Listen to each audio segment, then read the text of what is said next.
Salve, salve galera, tudo bom? Como vocês estão? Espero que todo mundo esteja bem. Pessoal, nesse vídeo aqui a gente vai falar dos povos germânicos. Quem foram esses povos? Né? O que eles fizeram de importante? Você já ouviu falar deles? Eu imagino que se você estudou alguma coisa de Império Romano, né, principalmente do final do Império Romano, você já ouviu falar dos povos germânicos. Se você estudou também alguma coisa já ligada à Idade Média, né, ao feudalismo, você provavelmente também ouviu falar dos povos germânicos, dos reinos germânicos. Então, esse pessoal aí, eles estão na transição da Idade Antiga para a Idade Média e eles são super importantes no contexto de Europa Ocidental, tá? Você também talvez tenha ouvido falar deles com o nome de povos bárbaros. Eles ficaram conhecidos dessa maneira, né? Como povos bárbaros. E por que conhecidos como povos bárbaros? O que eram os bárbaros?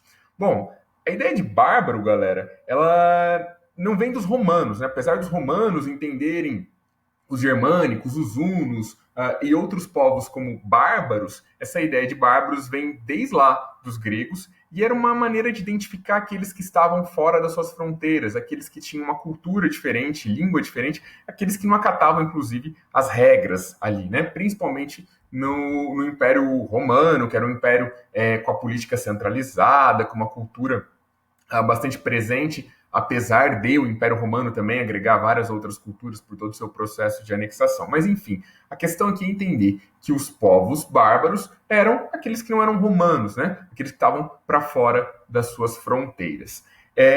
Esses povos, esses germânicos, eles habitavam ali o norte do que hoje a gente entende como Europa, né? A Magna Germânia. E eles não eram um povo unificado, eles eram compostos por várias tribos, né? Isso que a gente entende como germanos, eram várias tribos que a gente pode citar os visigodos, os ostrogodos, os burgúndios, os francos, esses são bastante importantes, e depois a gente vê eles em específico em outro vídeo, né? Os vândalos e os lombardos. Esse pessoal todo, eles tinham algumas características, né?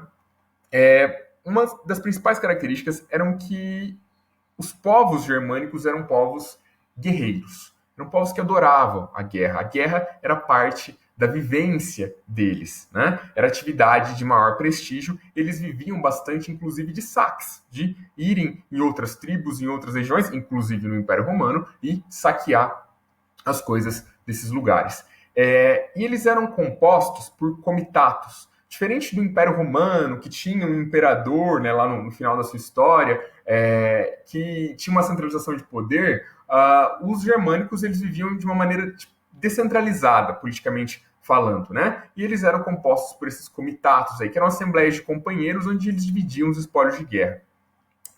Então, não se tinha ali um estado definido, vivia-se em grupos, né, em tribos, com essas questões aí, com comitatos. Uma outra coisa bastante interessante, que é bem diferente do Império Romano, é que lá em Roma as leis eram compiladas e aqui o direito é consuetudinário, ou seja, era baseado nos costumes, não estava escrito.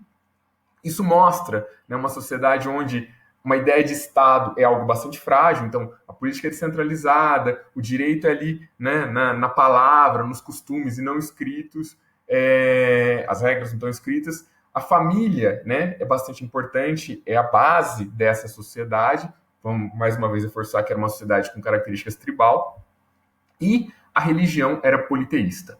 Por que eu estou falando tudo isso? Porque esse povo, os germânicos, eles são a base daquilo que a gente vai chamar de mundo feudal, né?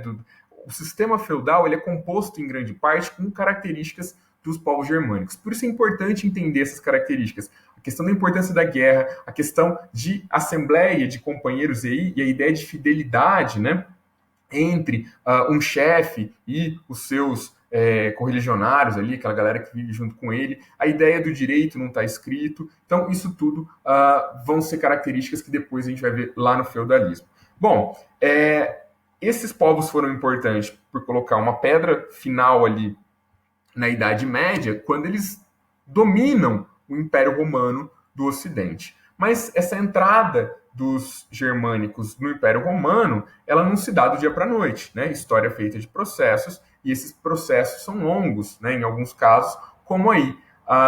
Os germânicos eles vão entre o século 3 e 4 entrar, inclusive, de maneira pacífica, até fazendo alguns acordos, até muitos germânicos até ocuparam parte do exército romano. Só que aí, quando a gente tem chega no século V, até mesmo vendo a fragilidade que os romanos se encontravam, os povos germânicos vão começar a entrar aí de uma maneira, né, mais guerreira, mais bélica, né, criando batalhas e dominando os espaços romanos. Sendo assim, eles vão formar uma série de reinos, né, que são chamados reinos germânicos. Se você observar aí no mapa, você vai ver aqui mais à esquerda do mapa os reinos germânicos e do outro lado ali, em amarelo, você tem o Império Romano do Oriente, né, que depois se torna o Império Bizantino.